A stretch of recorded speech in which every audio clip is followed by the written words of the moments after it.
Wait for it. Wait for it, and we're live. Hey, all you crazy sci-fi and fantasy fans. It's time for your daily dose of shenanigans over here at the Blasters and Blaze podcast. Just a couple of nerdy veterans, a Stabby chaos coordinator, and one chief shenanigator geeking out over our science fiction passions and fantastical fantasies. A place where magic is king, the sky is the limit, and space is the place. We are the podcast that puts the fun in dysfunction. So without further ado, we're going to let our guest, Mr. Jason J.W. Kiefer, introduce himself to our listeners and viewers at home. Hi, how you doing? I'm J.W. Kiefer, author, actor extraordinaire. I mean, that's it? That's all you're going to say? I mean, you don't like long walks off short piers, talking to aliens, interrogating werewolves, I don't know, something? I mean, yes, hunting demons. I'm a demon slayer. You know. I mean, everyone's got to have a hobby. I mean, my hobby is that, yeah. Hunting demons. I like, watching pots boil, paint peel, that kind of stuff. That too. Grass grow. Yeah, I'm down. I'm down. I mean, I like anime like every geek. I'm an anime fan, sci-fi fantasy fan. Mostly fantasy, I'll be honest. That was always my first love, J.R. Tolkien being my hero, and R.A. Salvatore also being one of my literary heroes. So, yeah, I'm into I love to make movies. I'm a minister also as well. Praise and worship leader.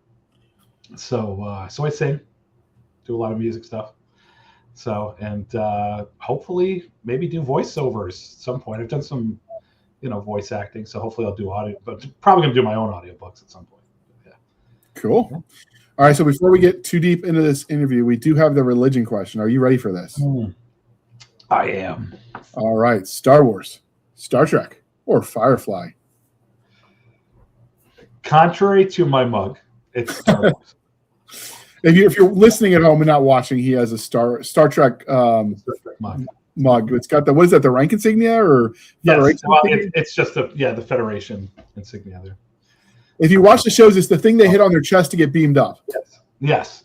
Or the original Star Trek, it was just like the taped on, I think.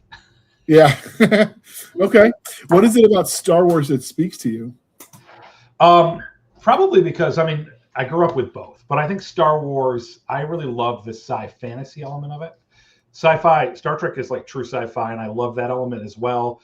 But I really love the sci-fantasy of Star Wars, and I think the expanded universe of Star Wars has always captured me. I've read a lot of the books, played the video games.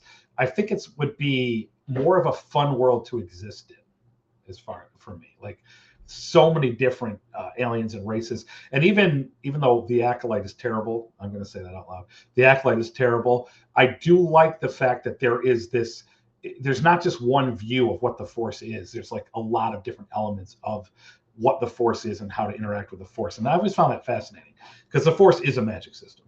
No matter what anybody says, it's a magic system. So I was just kind of found that fascinating. And space wizards would Space Wizards is great. So no midichlorians for you? No what? Midichlorians? Yeah. Oh, God, midichlorians. I think that was a mistake on Lucas's part. I think he just wanted to try to give this feel that Anakin was like a Jesus figure. So he was born of something in the Force itself. And so we used midichlorians to kind of explain that. That was kind of a mistake in my opinion. I like the Force being a mysterious force. It does have it has a personality, and that's what makes the different viewpoints fascinating. The dark side, the Sith, the gray Jedi in the middle ground, different even with the Acolyte, a whole different group of people that interact with the Force differently and have a different view of what it is. So when you add like a midichlorian into it, I kind of feels like, but it is canon, so Yeah, I don't like all of what they did, but yeah. I would say, if you're going to live there, you just don't want to live on Alderaan. No, you don't want to live on Alderaan. Definitely not Alderaan. No, because you'd be dead. Yeah, that would suck. Oh, well, I guess we should say spoilers, but yeah, well, yeah.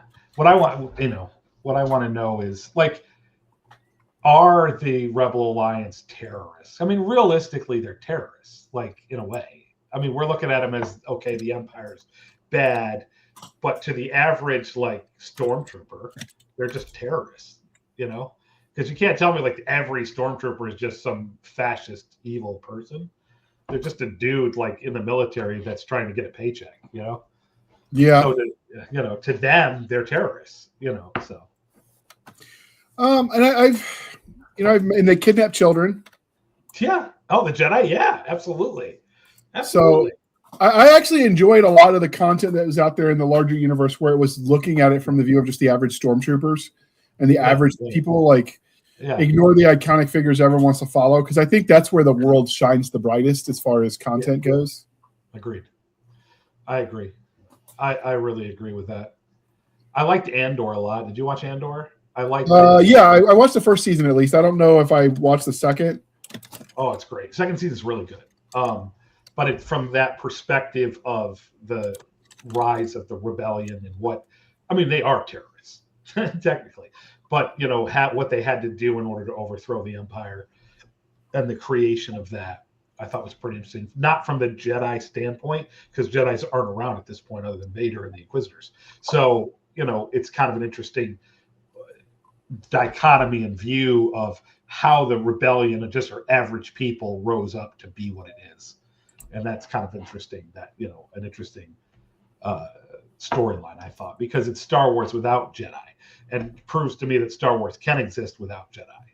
Like, there is more to it. And I thought that's one of the things I really liked about it. Yeah.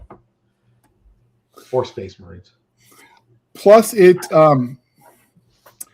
there's plenty of room for like jokes based on some of the plot. I don't want to say plot holes, but like what wasn't showed. I've seen a comic strip a fan did recently where like Luke's parent or aunt and uncle come back after the thing is burned, and they've got the bodies where the stormtroopers they killed, and they're like, wait, he left without us?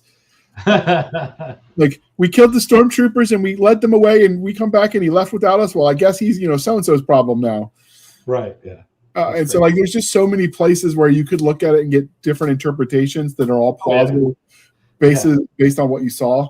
Although I seem to remember in the movie that they were pretty explicit whose the bodies were, like there was no doubt, but it's still funny. They were. They were. And it's part of the hero's journey, that point of no return where he has to make a decision, and Lucas was a big fan of that, the hero's journey. I can't remember who wrote that book that he was a big fan of as far as storytelling. I was just listening to Sanderson talk about it, and I can't remember who it was, the book that he was big, and the philosophy he was a big part of with that hero's journey idea. But yeah, I just love, how can you not love Darth Vader? He's one of the greatest villains in my opinion. I love him. Like, and some of the best memes come out of Star Wars. They do. Where he's burnt up, and then Anakin's burnt up before he becomes Vader, and somebody's leaning over him. But you're going to be at work on Monday, right? And everyone's had that boss, so it makes it like the memes are just hilarious. Work for the state. Yeah. Oh, I agree. So I don't know. I just think the world is so rich. Everybody can take a little bit of something from it. It is. I think it's more so than Star Trek. Not that Star Trek doesn't have a rich world. I just feel like Star Wars more so.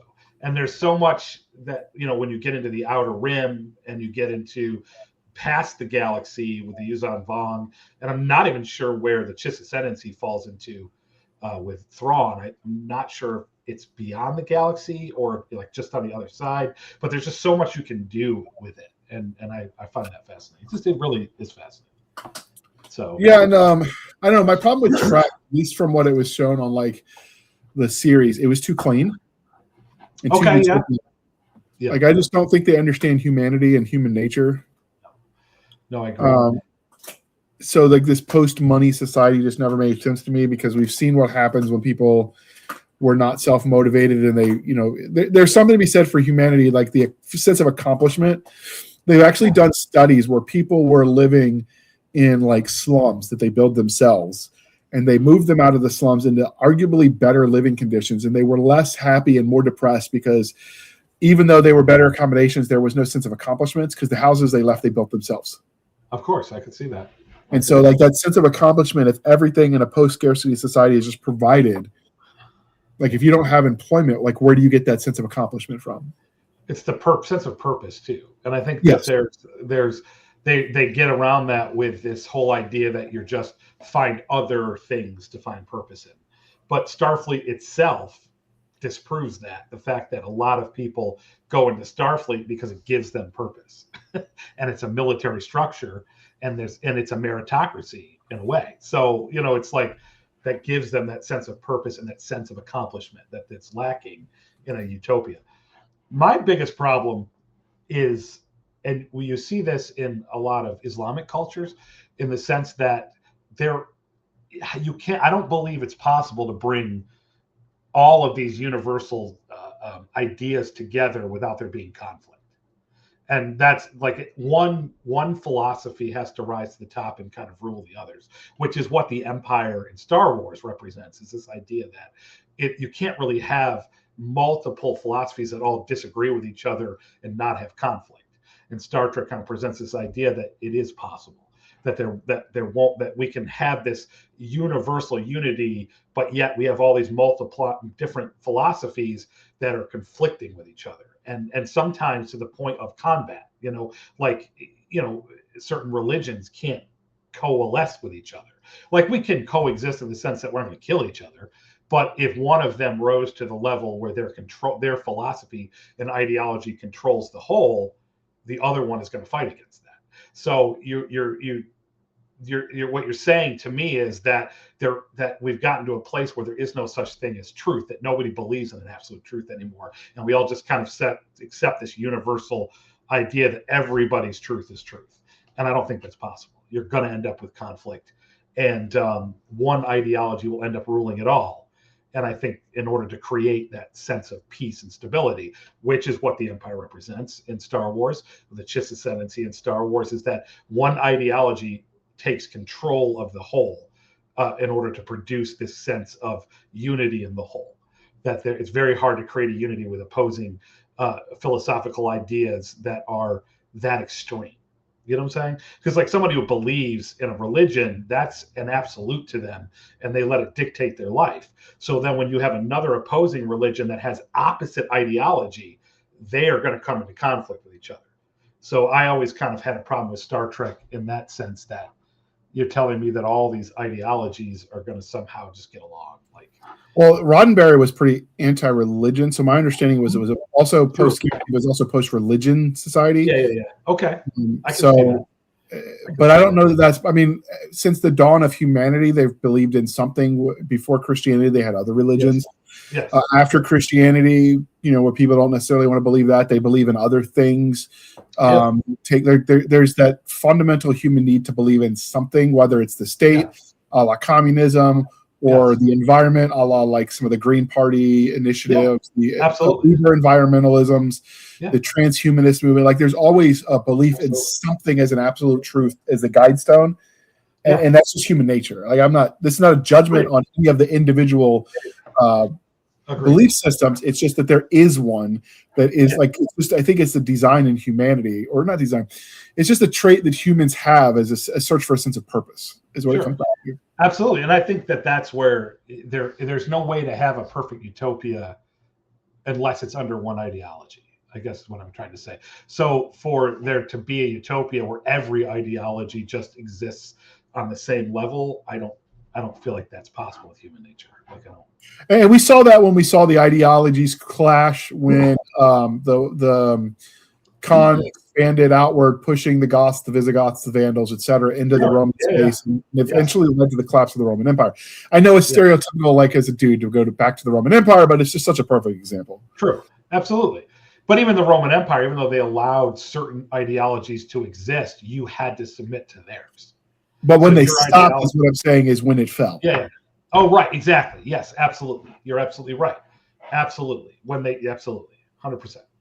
Yeah. So, all right, we've exhausted that topic. Okay, because we're polytheistic here at the Blasters and Blades podcast, Game of Thrones, Wheel of Time, or Chronicles of Narnia. Chronicles of Narnia. If you're going by my personal preference. No, absolutely. What is it about Chronicles of Narnia? Because it's the one that I read and grew up with. I didn't read The Wheel of Time, so I can't really comment on The Wheel of Time. It doesn't have any relevance in my. For me, you would have been better off with Forgotten Realms, Dragonlance. or Chronicles of Narnia. So I did watch the Game of Thrones show. I enjoyed it. I read the first book, but I have a tendency, even though I'm not going to lie, my novels are kind of grimdark at times. I don't like when pretty much every character is gray. In Game of Thrones, if you're a good guy, you're dead. And I don't really care for that philosophy. I understand what he was doing, but I don't like it. I didn't read Wheel of Time. I wish I had, but I tried to watch the show. It's awful. So I might go back and read Wheel of Time. But if you're going by that polyistic religious view as far as fantasy goes, I read a lot of Forgotten Realms and Dragonlance. That's where other than Lord of the Rings and Chronicles of Narnia, my introduction to fantasy was Forgotten Realms and Dragonlance with TSR, which is now Wizards of the Coast, and which is why R.A. Salvatore and Margaret Weiss and Tracy Hickman are really high on my list. So for me, Forgotten Realms I loved the Forgotten Realms. I read a lot in the Forgotten Realms. I was extremely pleased when the Dungeons & Dragons Honor Among Thieves movie was set in Forgotten Realms. I played Baldur's Gate, which is also set in the Forgotten Realms, and Neverwinter Night, which is set in the Forgotten Realms. So as far as fantasy goes, even more so than the Chronicles of Narnia, which the Chronicles of Narnia, other than the Lord of the Rings, Lion, the Witch, and the Wardrobe was the first adult book I remember reading. I think it's my third grade teacher. I read comic books and comic strips up to that point, and she had me do a book report, and she was like, I'm like, I don't know what book to pick. I only read comic books and Garfield and Calvin and Hobbes. And so she was like, well, have you ever read The Lion, the Witch, and the Wardrobe? And I'm like, I think I have. And she goes, if you saying I think I have means you haven't. And that book really is what shot me into reading adult. It's a young adult book, but reading as in general, it was The Lion, the Witch, and the Wardrobe. So I always will have to give that a shout out. But as far as the one I read the most, as far as it was Forgotten Realms in R.A. Salvatore, the Dritz series there in the Companions of the Hall. So that's my answer. Have you disappeared on me? I would say Salvatore is my white whale as far as guests I would love to get. He's really nice too. I bet.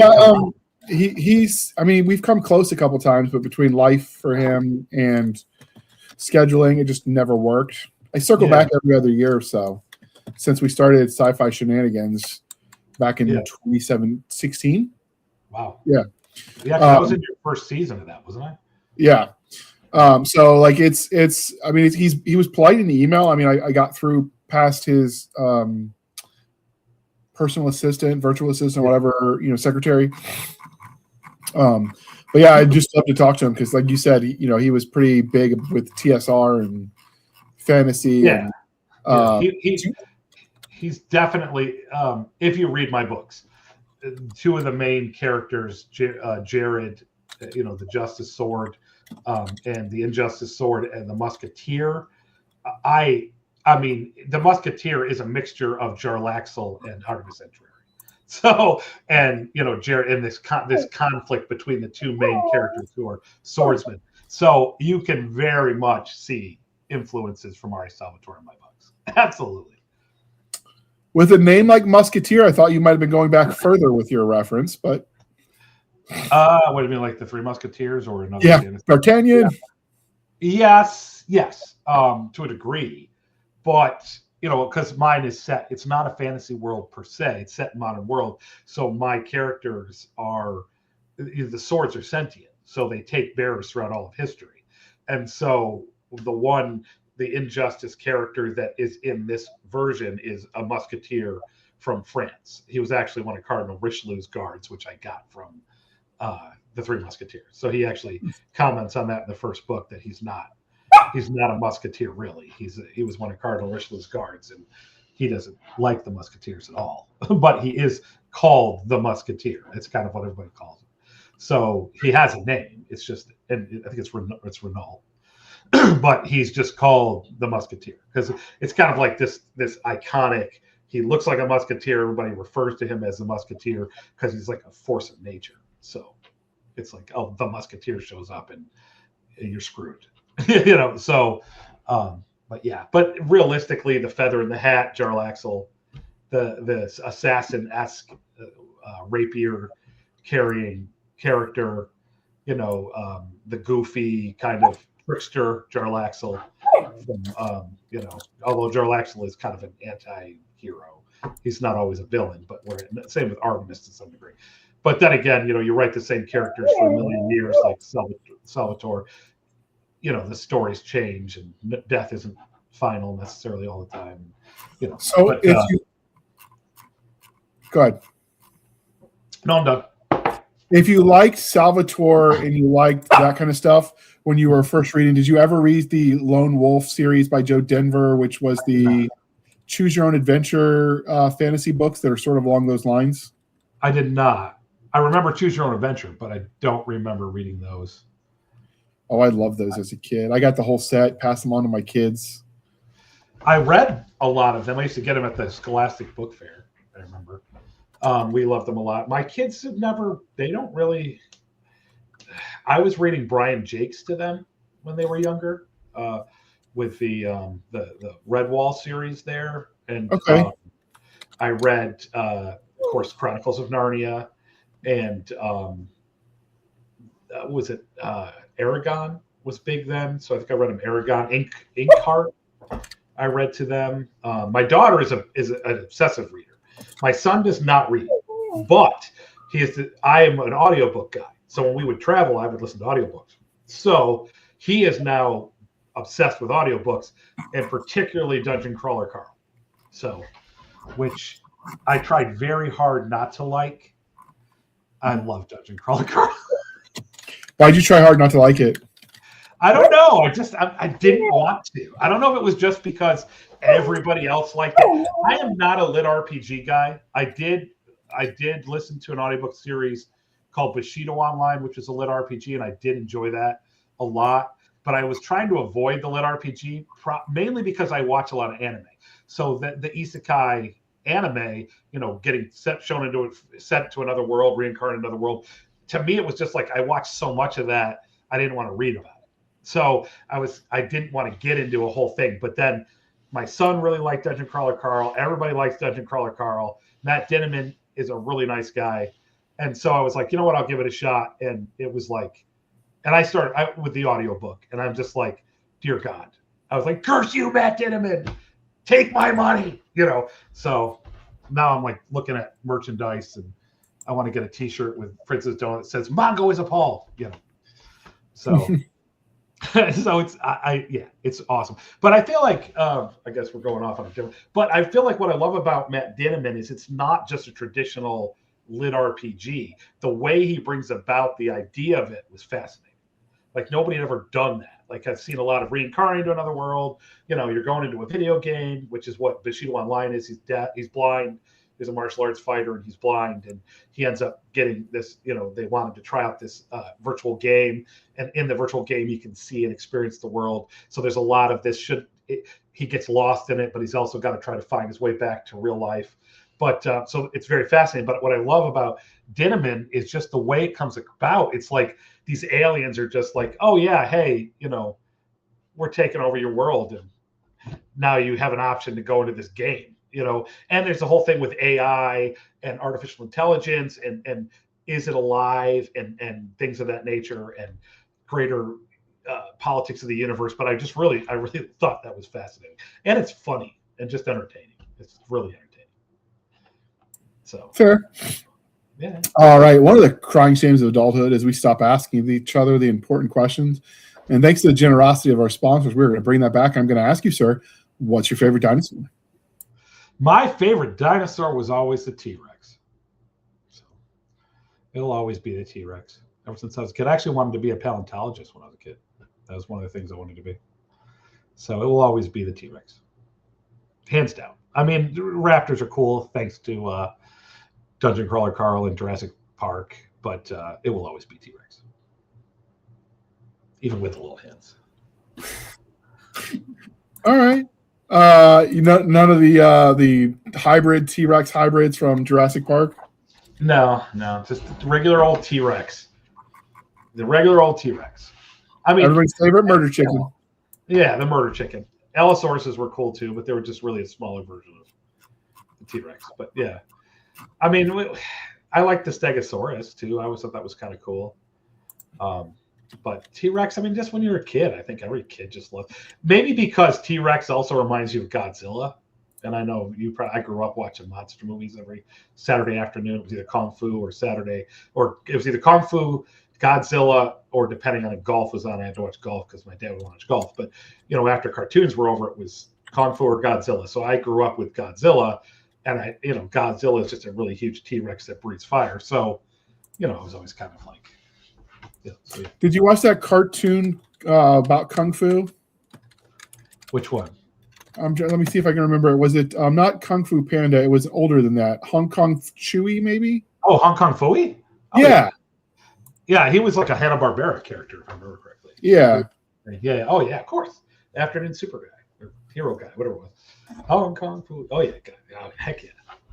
What'd you say? I said, when you talk about Kung Fu, that's where my mind went. Oh, yeah. I loved Hong Kong Phooey. I loved all that. I mean, I was a G.I. Joe, Transformers, Teenage Mutant Ninja Turtle, Super Friends, but yeah, I mean, all those Hanna-Barbera cartoons. You just grew up. I mean, it was Saturday morning. Got your cereal, got up at 6:30 before your parents got up, and I had 5 brothers and sisters, and I was the oldest, so trying to get to the TV before them, so you can dominate the cartoon choices. There's been a couple of musical comedians that'll do like where I think Mikey Todd is the one that did it, where like he'll hum the lyrics to the various like 80s cartoons theme songs, and like everyone in the audience is singing the words because he just remember it. Yeah, oh yeah. Oh yeah.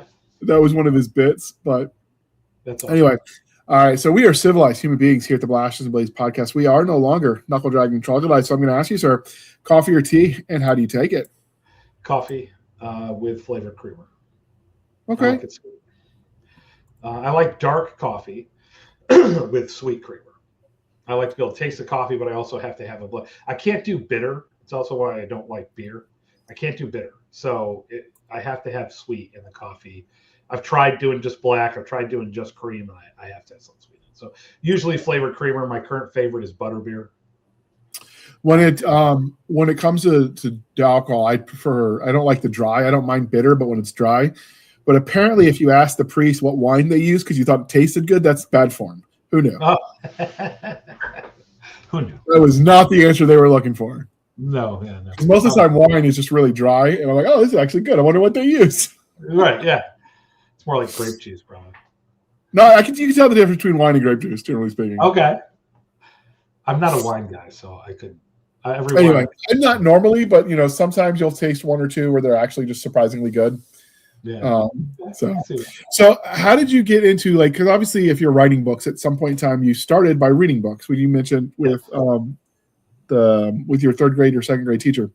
But how did that transition happen for you where you started reading and decided to tell your own stories? So when I've always been creative. So when I was a kid, I liked to draw. So I wanted to be a cartoonist. And I was actually not a bad cartoonist. My art teacher wanted me to be a cartoonist.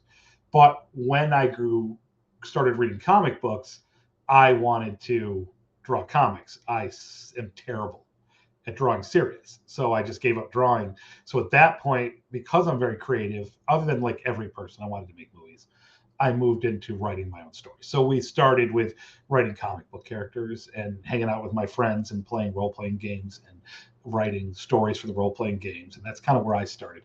And then, I started trying to write novels throughout my life. And then when my kids grew up in 2019, they kind of both moved out on their own, and my daughter's married now. They're both married now. So, son lives like he's married, but technically I consider my daughter-in-law.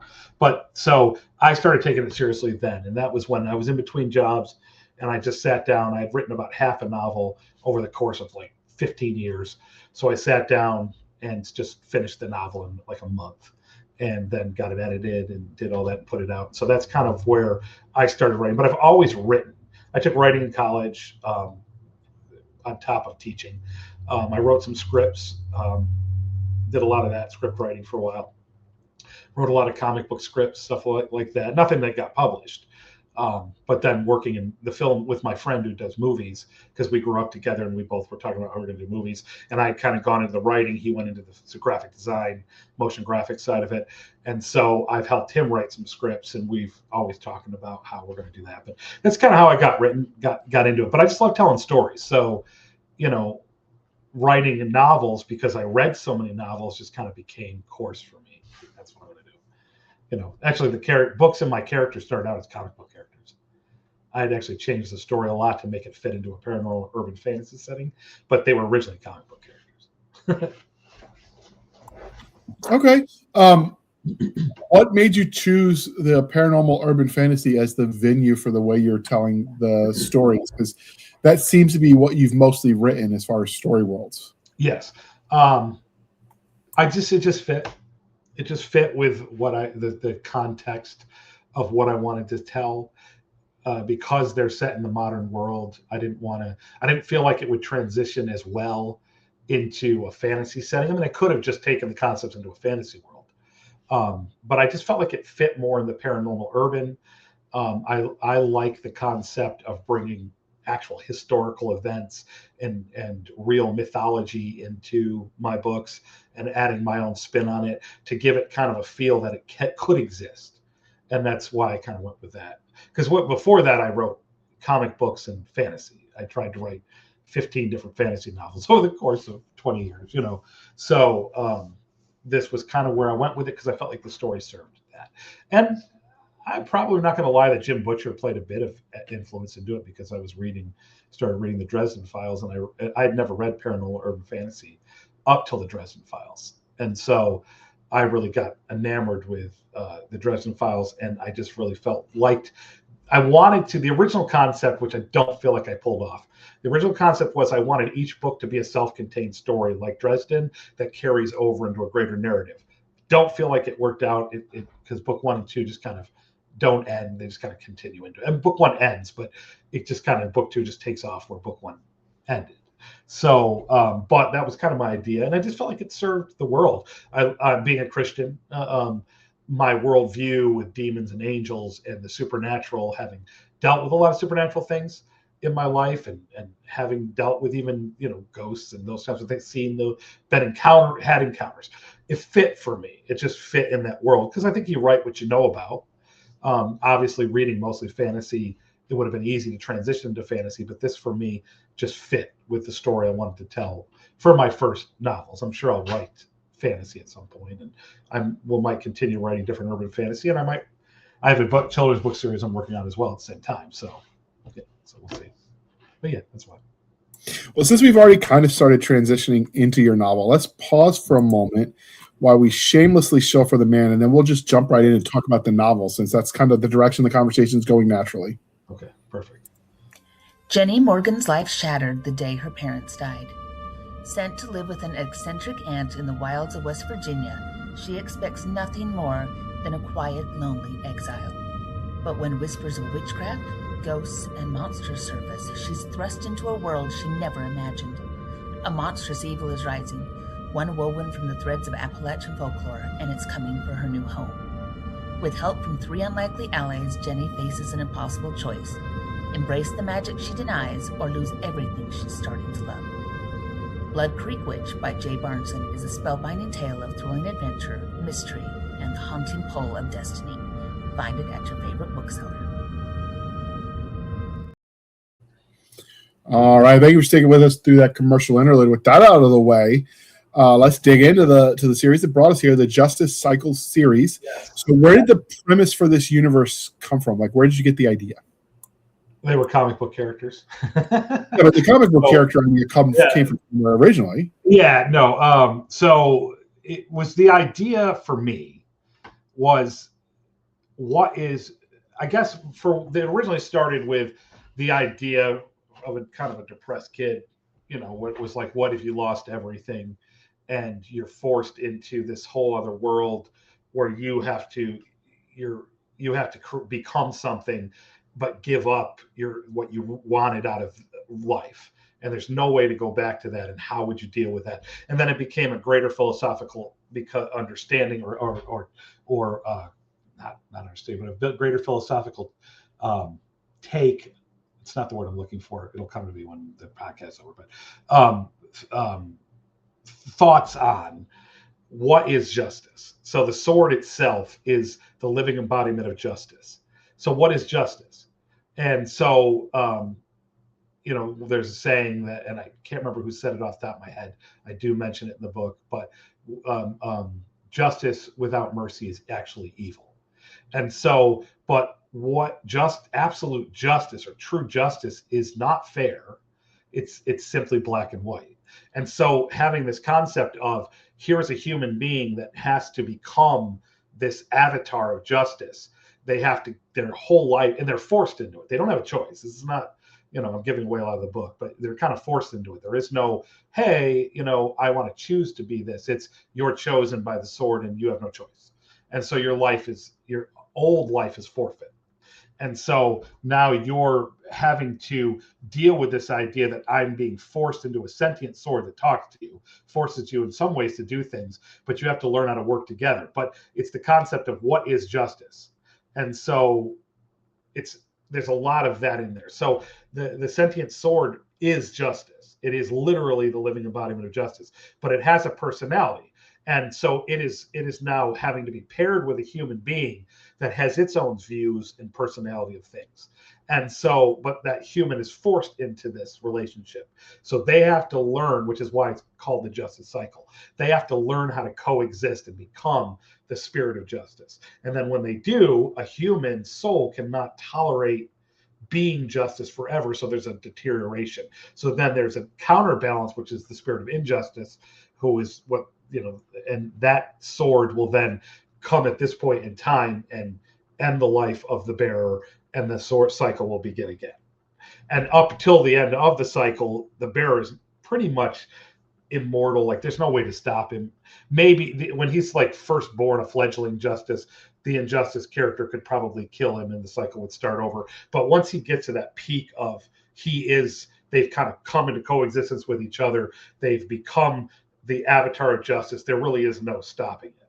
But it's like he's kind of like Ghost Rider in the sense that he doesn't always care about greater, broader ideas. It's justice. So if he comes into contact with somebody who is getting away with something, like say a politician that is, if you're going into modern society, politician that has an island filled with pedophiles, you know what I'm saying? So, and he's gotten away with it, he would then come in and kill him. And he would be more concerned with that than he would with any greater, broader ideas of justice. You know what I'm saying?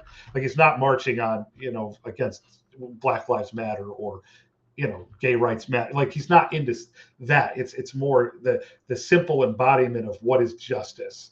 And it's not vengeance. He's not about vengeance. It's very cold. It's not about, oh, I want to bring vengeance to you. I'm angry. It's cold. It's just, this is black and white. But so you could be a kid who robbed a candy store, you know what I'm saying? And so to the sword, you're evil. You know what I'm saying? There's a very black and white, but to the bearer, that we understand that there are levels of that there's gray in there, that everybody is not just evil simply because they've done an evil act. So that's kind of what they have to learn how to do. So they have to learn how to coexist. But the sword is at the beginning, it's hard to kick against it. You know what I'm saying? It'll make you do things. And so there's a lot of that's an interplay. So that's where the basic idea came from. And the main character, when the eyes disappear and it's like of writhing energy. So I got this from Raceland Najir, technically, in a way, where when he looks at everybody, all he sees is them dying constantly. So I kind of took that concept to the idea of when he looks at everybody, all he ever sees is all the evil you've ever done. He doesn't see any good. All he ever sees. If he saw Robin Hood stealing from the rich robber barons and feeding starving poor people, he still kills him because stealing is wrong. Yes. The sword, not the man carrying the sword. So this is where there's this constant interplay. But that's the idea. Now, I don't want to get too much into it because I'm giving away the ending of my series. But that's it. Can the sword be tempered by the human? There is a reason that, because God exists in my universe. So there is a reason that God created this and paired it together with a human. You know what I'm saying? So it's very interesting. But yeah. Yeah, but yes, to him, there is a scene. I'll give away one. There's a scene in the book where a 16-year-old kid robs a store, and he gets upset, because he's got a gun and he accidentally shoots the proprietor, and the proprietor dies. And so the kid didn't mean to shoot; he just got scared, and then ran away. And so Justice finds him and kills him, and the human bearer tries to stop it because it's just a 16-year-old kid. There's got to be something. We've got to give him more. Plus, he's also used to be a cop, so there's no. He's not getting a trial. How do we, But to the sword, he killed somebody, so therefore he deserves to die. That's just in the sword's concept. So it's interesting, That brings me up to the other question. Since Jana isn't here today, I get to ask the mom question. What would you say the age range for this story is? Like, at what age can parents let their kids read this work? Probably 13 plus. I might even say 16 plus, maybe. That was one of the problems I had, and I loved my original cover for book one, but it looked young adult, and I ended up having to change the cover mainly because I felt like so many people thought it was young adult that this is the new cover, and I love the new cover, but so many people thought it was young adult, and they're like, oh, I'm going to buy this for my 11, 12-year-old who likes Harry Potter, and I'm just like, yeah, no. So because it can be a bit grim dark. It covers a lot of the second book is even more so. So it covers a lot of really dark topics and really dark concepts. Even, there are vampires in this book and they're the main protagonists. But there are some things in there that are some elements where the sword and the human are having to do things, and they come across some things that are pretty dark because people do horrible things. And so I would not say probably 13 and up. I would even say maybe 15, 16 and up, just because there are some things in there that are pretty disturbing. I don't get into any graphic detail necessarily. It's not like it's graphically gory. It's just there's some concepts that are pretty dark because, again, you're dealing with, there's a serial killer in the first book who's one of the main protagonists. So you're dealing with that. There's demons. There is, just serial killers do horrible things, and we're all fascinated by serial killers. But I would not let my, 11-year-old watch Hannibal. You know what I'm saying? So I think that it's kind of along that lines. It's not young adult at all, but I wouldn't say it's so graphic and just like, that it has to be adult only. But I definitely would say teenager, adult, older teenager. If you're comfortable with letting them watch a rated R movie, it would be fine. But if you're in that place where you're like, I'm not letting my kids watch a rated R movie, then I would not probably recommend this. Again, it's not real gory. It's just it covers some dark concepts.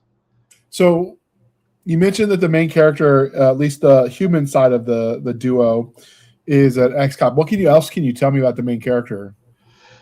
Okay, so the main character, Jared Cadret, I said it in my town. It's Binghamton City police officer. He's a detective. He's a homicide detective. At the beginning, he's a pastor's kid. I mean, I guess probably a little bit of self-insert to some degree, although he's not me.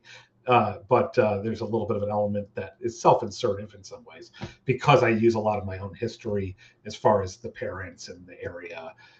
But other than that, there's no real coincide with our personalities. He's a little bit of he's going through a lot at the beginning of the book. He is wrestling with serial killer. There's these murders happening in this small upstate New York City, Western New York City, where murders really don't happen like this. And he's trying to figure out why. He's wrestling with a heartbreak because his girlfriend leaves him at the beginning of the book, and his partner. I know there is a love element. His partner's in love with him. She has been since they were kids. He can't see her that way. His girlfriend leaves him.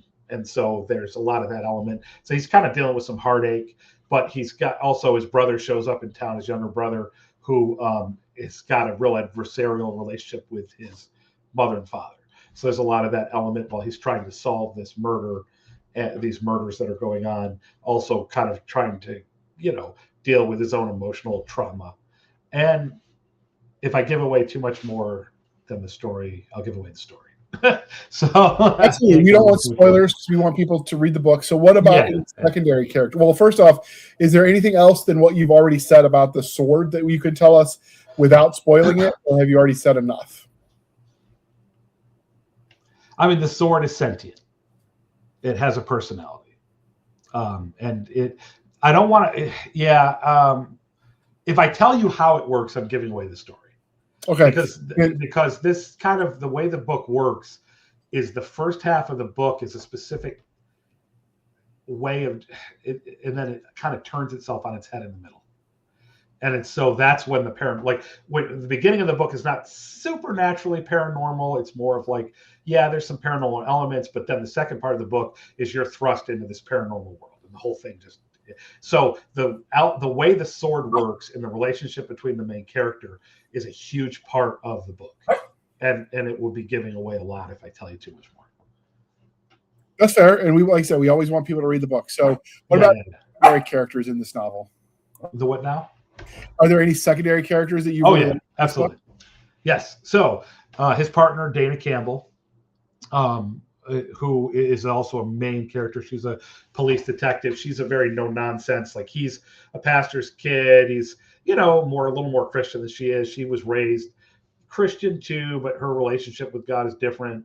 She's really doesn't believe in anything paranormal. She's really about science, and there's no such thing as monsters and demons, and necessarily, even though she is a Christian, those kinds of things are just like, they're myth to her. It's if she can't prove it scientifically, and that goes a lot with her forensic type view of the world, she doesn't really buy into it. She's, in love with Jared. So there's a bit of this, but she's able to kind of handle that, personality, like keep it compartmentalized.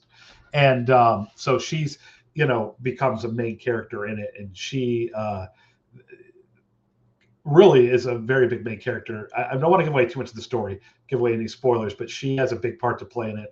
There is another character, Jeremy Wagner, who I love. He was a side character that I realized there's kind of like a mentor type. Obviously you end up with the mentor character. For me, it was an angel that would show up. His name, he calls himself Sanctuary, but he's an angel. And he was supposed to be the mentor character, but I realized when I was writing the book that he was off in New York City fighting a supernatural character. And you're like, oh, well, I need him. And so I was just like, you know what?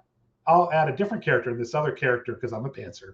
I had written him years ago, and he just kind of formed there at this point. Like, I'm like, oh, who are you? And I'm like, oh, it's you. Okay. So he's a prophet, kind of, where he says that God is always talking to him, and he's a private investigator that finds missing children, and in different things, but he's specialized in missing children. But he was like, he says, like, other people are like, I wish God would talk to me. And he's like, I wish God would shut up while I'm in the shower. Like, that's his kind of personality. And he's kind of a curmudgeon. So he shows up, and I really like him. He's one of my favorite characters. And he ended up being a main character. I thought he was just going to be like a placeholder kind of character, and he ended up being my favorite character to write. He's a big part of book 2, and he will be in book 3 as well. Like, I love him. He's a lot of fun to write because he's fun. He's a curmudgeon. He's one of those guys that's like always complaining, but then will be like, God, I got to save you again. But then he will, you know what I'm saying? And he'll complain the whole time he's doing it. So I like writing him. He's a lot of fun. So, and they have the angel, and then there's, villains. I don't want to give away too much of the villains. It's the Musketeers we've talked to, and then there's a serial killer in the first book. In the second book, we have vampires. So we get into the broader world of what I'm doing with this world and how the mechanics of the supernatural work, where monsters come from in my world. And so in this, the vampires are trying to resurrect their vampire queen. And so they have, I don't want to give away too much, but you start getting to broader universe. So in book 1, we're very much contained in, this is an origin story. It's very personal between the main characters and the main villain, which there is a bit of a mystery, but it's not, I don't hide the mystery. It's one of those where it's like, there's really no mystery. It's easy to figure out. And then when you figure it out, you find out later on that the reason why there was no mystery is a supernatural element that everybody should have figured it out, but there's a supernatural thing going on that prevented them from doing it.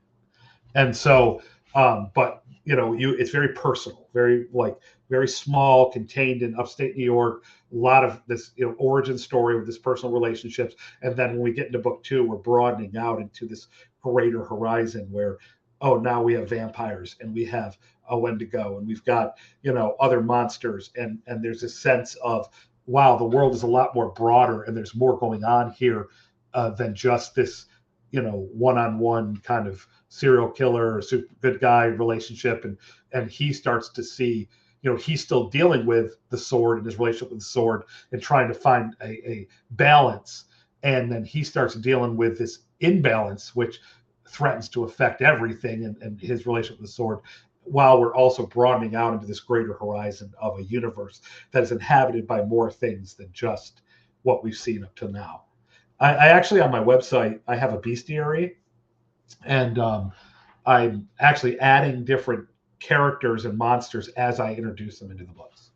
So that's kind of fun. So if you want to know, like up to this point, certain elements and certain things that have been introduced, you're going to see in there. And then we begin to broaden it into, now we have vampires and Wendigos, and what kinds of vampires do we have in our universe, and those kinds of things. And then, what is a Wendigo? Where does it come from? It's a similar type of monster, comes from the same progenitor, because all of the monsters come from different progenitors in my universe. So it's kind of fun. So yeah, so that's in book 2. We're really broadening our horizons. I do foreshadow what happens in book 2 and book 1. And if you read book 1, you're gonna there is a character in book 1 that's only briefly in there that you're like, okay, that's kind of cool, and it does have an impact in the story. But then you bring that character back around in book 2, and it's a huge impact, and it brings you out, and that's kind of like the segue into the vampires. So it's fun, yeah. So there is a broader. Sorry, yeah, go ahead. Right now, there are 2 books out in this series, but it sounds like you've got more planned. So where do you see this series going? Right now, I have projected. I'm working on book 3 right now. It's sort of outlined as much as I outlined, and I started writing book 3, which I'm really enjoying. And then I have planned 2 more, and possibly 2 prequels, because I wanted. There's 2 characters one in the first book that's in about half the book that I want to tell his story, because he's like the justice that is kind of passing the torch to the new character. I want to tell his story, and then I want to tell the main villain's story, the Musketeer story. So they're not worked out in my head yet. Their backstories are not worked out enough to write a story about them yet. I have the basics of their backstory, but that's what I might want to do if people like the books, and I'm probably going to tell that story. But yeah, right now it's 5. But I mean, like anything else, I think the Wheel of Time was only supposed to be 3 books and ended up being 15. So who knows? But the next book that I am working on is called Wrath, and there's a reason why they're specific, like death, famine. There's a reason. Each title means something, and in the greater whole. And when the whole story's done, you'll understand what each title meant. So Wrath is the next book, and it's Dana is going to be the main character in that book. So it's kind of it's not a side quest, but it's kind of her journey from the end of book 2 to book 4. Jared he'll be in it and he'll be doing some things, but I'm probably going to write a series of short stories for him to kind of tell you his transition from book 2 to 4. So, but for right now, it's mainly going to center around her and her transition from book 2 to 4 and her journey. Jared's going to be in it, and I might add a bit more of his backstory to it as well.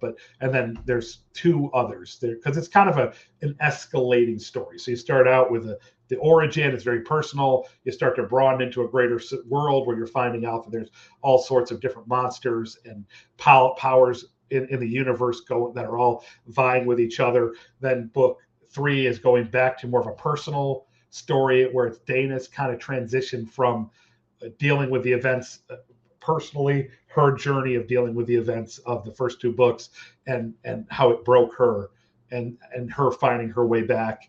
And then book 4 is going to be more of an even greater, broader, where like the whole world is going to kind of start getting involved in some things. And I'm going to introduce some other characters that will be introduced that are going to be started in book 3. I've introduced some at the end of book 1, 2. I introduced some characters that carry over to book 3. Book 3 is going to introduce some characters that are going to carry over to book 4, and then vice versa. And then book 5 is this massive world event where the whole thing comes to a head. So that's the plan. So other than the good versus evil, which is pretty obvious from the description, are there any other themes or tropes that you lean into with this series? Other than there's some romance, a little bit of that. There is the hero's journey. What is justice? There's a lot of philosophical things. Even like in the first book, there's a whole discussion about what possession is. And can somebody truly be possessed and use the concept, oh, well, the devil made me do it, But yeah, I mean, those are pretty much off the top of my head. I mean, I can't really think of any other tropes. It's paranormal or fantasy, so we're going to have monster hunting. There's a bit of monster hunter element to that. In book 4, there's going to be a world plague. So I'm going to get into a lot of medical stuff and how that affects the world. Maybe probably a bit zombie-esque too, some zombie stuff in there. So I'm probably going to throw some zombie tropes in there in book 4. But yeah, that's all I can think of off the top of my head. Was there anything else about the book that we can ask you that wouldn't spoil things that we haven't covered? No, I mean, yeah, it's fun. Like, it's a greater world that, just like Dresden or any other paranormal urban fantasy, it's set in the modern world, but it's this idea that the supernatural and the physical are coinciding, and there's this underlining supernatural world that not everybody knows about or that they refuse to see. And but there's a give and take. So whether we like it or not, it's a supernatural world that is having a great effect upon the regular world. And so all of the regular ideas, even just simply military, like, oh, I can shoot my way out of this, doesn't work when you're fighting a vampire. You know what I'm saying? Or a werewolf or a demon. Like, you can't just so I love the idea that there is this supernatural world underneath everything that is affecting what we know in the physical. There are give and take to both, and reactions and consequences, reactions, actions and consequences to both. So actions that happen in the spiritual affect the physical, and actions that can happen in the physical can affect the spiritual. But so that to me is a lot of fun. It really is. There's a lot of. It's going to be a hero's journey. So it's going to be, in a way, this idea that, this character has to become something that he doesn't want to be necessarily at first. He has to give up his whole life and sacrifice, but then become something more, and then find a way to find his way back and be a hero in a way. And change the sword too. Can the sword change? Can this sentient being that's existed since pretty much the beginning of humanity, when it was first brought into play, can it change? Does it change every time that a bearer takes it? And is its memory wiped every time a new bearer comes? So there's a lot to it. It's a lot of fun. I really enjoy it. And then there's a lot of archetypal, injustice and bad guys and good guys, and a lot of fun, and monsters and monster hunting, and there's I'm very philosophical, so I like to get into a lot of questions, like, what is justice? Is somebody a victim, and because they were victimized, they then become a victim to someone else? And is there mercy for that? Is there understanding for that? You know what I'm saying? Can we see each other when the world breaks us? Is it just you've been broken and now you're just a villain? You're just a bad guy. It's like there's a lot of that in there. And so where it's like, we know what we do. Yes, there's evil in the world, and there is consequences and actions and consequences, and we should be held accountable for our actions. But is there also understanding? Is there also more than just they're evil, they're good? You know what I'm saying? That people get broken, and then in their brokenness they hurt others. Does that make them horrible? Can they be redeemed? You know, and so that's kind of a lot of in there, and that's where the whole idea of justice comes in. What is justice? And so there's a lot of that playing in that story, and I really like discussing those kinds of things in there. You do it with the characters having to come to grips with these things, and the way they have to learn to deal with it. You're talking, having a conversation with the audience, and I like that. And I try to do that in my books, where the characters are having a conversation with you in a way, with how they react to the world around them and their own issues. Kind of like the Joker and Batman, who both went through similar experiences, and one of them chose this path and one of them chose this path. Why? You know, so I kind of like that. You know, so it's really a lot of that in the books, and I find that fun, which with also a ridiculous amount of action. So. Okay. Well, then I guess this is the part, dear listener, where I remind you to please be kind and speak your mind on the reviewing platforms. Your reviews help the right readers find the right book, so do your part. It really does make a difference. And with that, if they wanted to follow you on the wild, wild interwebs, where might they do so? They can follow me on Facebook. They can follow me on Instagram, TikTok, even though I don't use TikTok as much as I should. You can follow me on YouTube. You can follow me on at jwtkiefer.com. It's jwkiefer.com.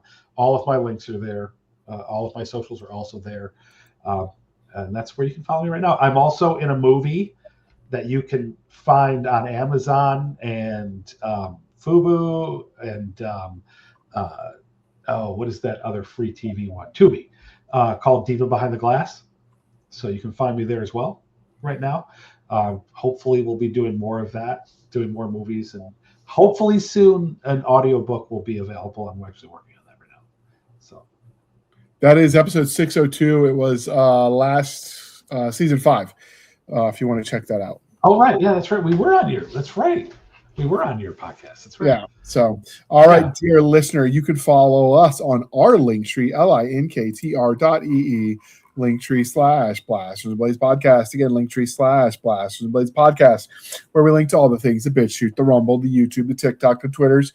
We've got our Spotify, our Discord, our Substack, our Blasters and Blades Facebook group and Facebook page. You can email us at blastersandbladespodcast@gmail.com. Again, blastersandbladespodcast@gmail.com. For professional purposes only, people save the shenanigans from Madam Stabby Stab over there on the Instagram, the Twitter, and the email. You can support the show by going to buymeacoffee.com/author J.R. Handley.